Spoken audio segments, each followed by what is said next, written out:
In this video, what we're going to do, we're going to try and expand these two brackets. Now, last time we used something that we call a smiley method, but this time we can actually use something called the box method. The box method is actually really easy. You can separate the first bracket into x and 2. They can be separated. You have one half of a section of the side called x, and the other half is 2.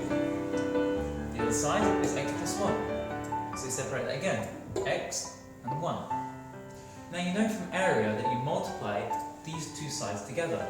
So to get the area of this is x times x, which is x squared. To multiply these two. To get this area, you multiply the 2 and the x, making 2x. To multiply the x and the 1, you get 1x, which we call x anyway. And then multiply the 1 and the 2 to get the 2. Overall, what you're going to get is the result of the area x squared plus 2x plus 1x plus 2. These two terms combined, they give you x squared plus 3x plus 2. In this question, we are going to try and complete the square. Now this equation does not factorise because there are no two factors that help you to get you to the final answer. For this one first, we're going to actually not think of 9, but we're going to try and solve this by completing the square. To solve it, you get the value of x, and you halve the number in front of the x plus 4, all squared. Now the reason how you get to 8x is because when you expand this, you have x squared plus 4x plus 4x plus 16, 4x combined to give you 8x. But what you might notice is that because there is a plus 16, the plus 16 is not equal to the 9. So how do you solve that equation? You have the plus 16, which is what you get. You minus the 7 to get to the plus 9. So this number is going to be put in front of the bracket, and this will all clearly equal to 0.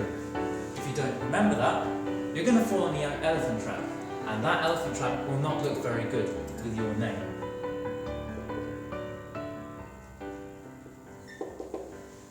So don't fall into the elephant trap. Thank you.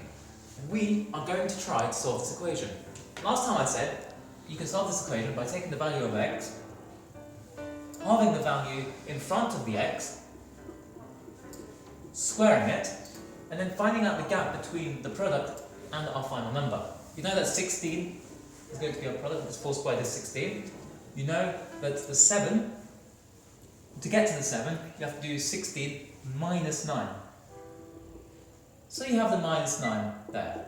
Still equal to 0 because we haven't added or subtracted anything. Now, to solve this equation, you add the 9 onto the other side to leave this in isolation.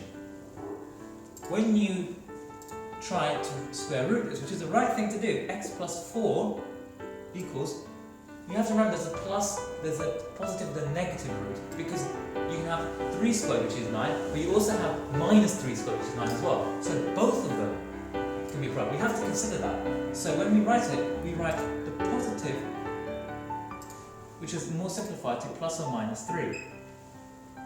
Very easy now to do. So to solve this, you do x equals minus 4 plus 3, which is much better written as minus 1, or minus 4 minus 3, better written as minus 7. Notation, remember, x equals minus 1 or minus 7, because either value is going to be the value of x.